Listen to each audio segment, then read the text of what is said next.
Okay, so I want to begin with talking about the study of the history of Okinawan karate. Before I do, I have to mention that throughout Japanese history, there's been periods of time where they've had a closed door policy.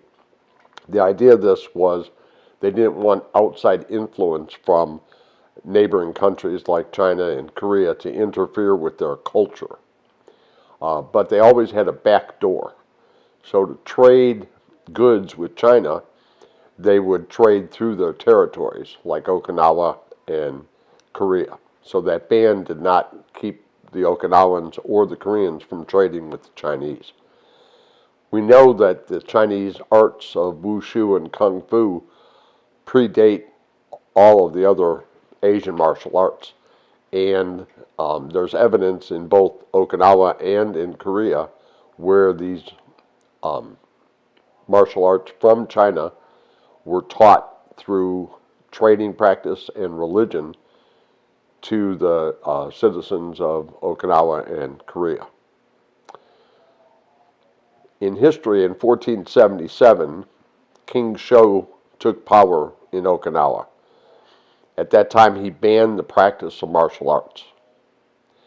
Now, there's indigenous martial arts in all countries, and in Okinawa it was called Tote.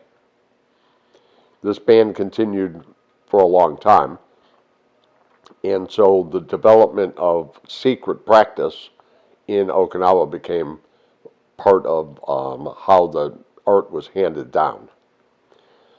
Eventually, this was referred to as Chinese hand, or Okinawan Te. After the Japanese occupation in the Second World War, they changed the character to say empty hand. That was a nationalistic move because they didn't want something from Japan to be referred to as Chinese.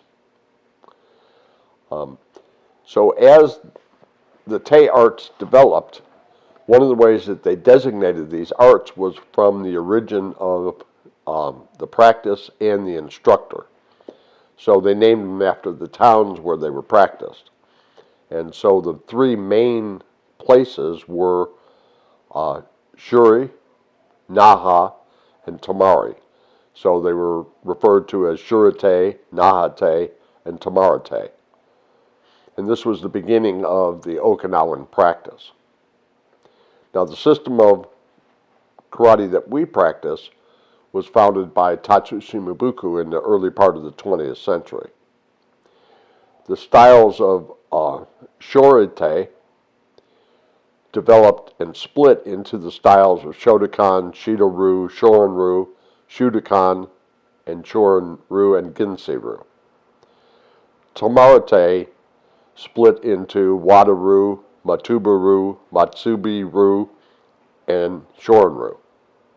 And Nahate turned into Goju-ryu, Uechi-ryu, Ryo-ryu, Shido-ryu, and Tun-ryu.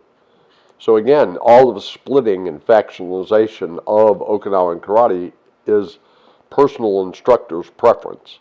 And two students of the same instructor may have a different opinion of how to practice and what the values of the martial arts were. So in the next segment, we're going to explain more about the actual development of Isshin-ryu karate.